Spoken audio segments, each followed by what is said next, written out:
Brought to you bye रजनीगंधा।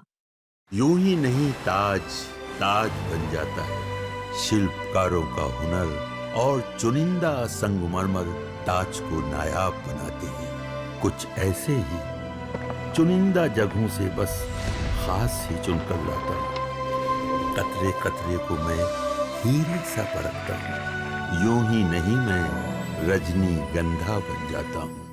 सोना और चांदी का भाव दिनों दिन नई ऊंचाइयां छू रहा है। भारत में 22 सितंबर से नवरात्रि और फिर अगले महीने दिवाली जैसे बड़े त्योहार हैं। इन त्योहारों पर भारत में सोना चांदी खरीदना शुभ माना जाता है। पूरे साल में दिवाली के मौके पर सोने और चांदी की सबसे ज्यादा खरीदारी होती है। दिवाली के बाद शादियों का सीजन भी शुरू हो जाएगा। ऐसे में इस साल सोना चांदी खरीदना ग्राहकों के लिए महंगा सौदा साबित हो सकता है। आज सोना चांदी के एपिसोड में इसी पर चर्चा करेंगे। मैं आपके साथ तनीषा और आप देख रहे हैं सोना चांदी। पहले सोने की बात कर लेते हैं। MCX पर गोल्ड का भाव 1,09,000 रुपए प्रति 10 ग्राम के पास पहुंच गया है। वहीं कॉमेक्स पर गोल्ड का भाव $3,680 प्रति आउंस के करीब ट्रेड कर रहा है। भारत में गोल्ड का हाजिर भाव भी 1,09,000 रुपए के करीब है।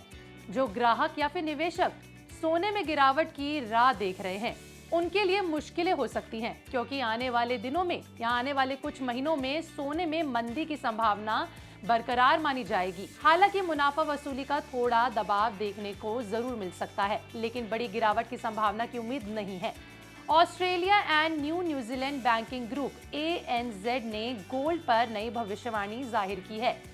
ANZ के मुताबिक बात करें तो साल 2025 के आखिरी तक सोना $3,800 प्रति आउंस तक पहुंच सकता है। वहीं जून साल 2026 तक $4 प्रति आउंस तक पहुंच सकता है। ANZ का अनुमान है कि साल 2025 में सेंट्रल बैंक 900 से लेकर 950 मैट्रिक टन सोना खरीदेंगे।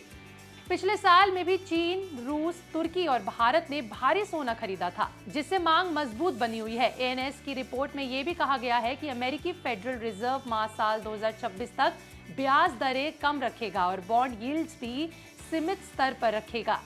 कम US ट्रेजरी यील्ड सोने को निवेश के लिए और आकर्षक बनाते हैं। जहां बॉन्ड्स यील्ड्स कम होती हैं तो निवेशक गोल्ड की ओर शिफ्ट होते हैं। गोल्ड की ऊंची कीमतों को देखते हुए गोल्ड ETFs में भी निवेश तेजी से बढ़ रहा है। वर्ल्ड बैंक काउंसिलिंग की रिपोर्ट बताती है कि भारत में गोल्ड ETF का निवेश अगस्त में 67% बढ़कर $233 पहुंच गया, जबकि जुलाई में ये $139 मिलियन था।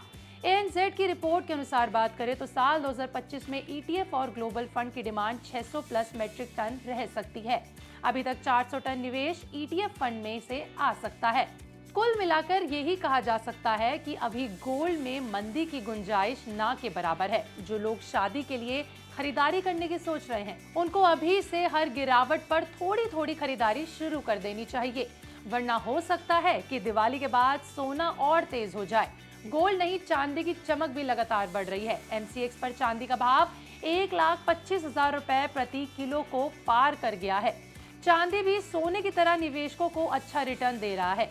आगे भी चांदी की चमक फीकी पड़ने की उम्मीद कम है।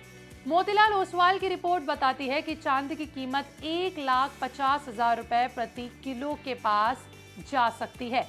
सिल्वर की इंडस्ट्री मांग तेज है और सप्लाई में कमी बनी हुई है। साल 2025 की पहली छमाही में भारत ने चांदी का आयात 3,000 टन ज्यादा पहुंच गया है। सोना और चांदी दोनों ही ग्राहकों के लिए महंगा सौदा है। वहीं निवेशक सोने और चांदी में मोटा मुनाफा काट रहे हैं।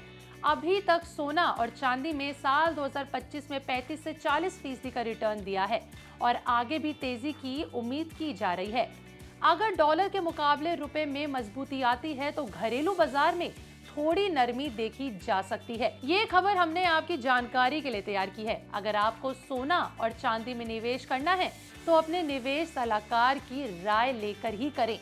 आपको ये वीडियो कैसी लगी हमें कमेंट सेक्शन में लिखकर जरूर बताइएगा और ऐसे ही सोना चांदी के और एपिसोड देखने के लिए फॉलो करें हमारा चैनल विस्तार।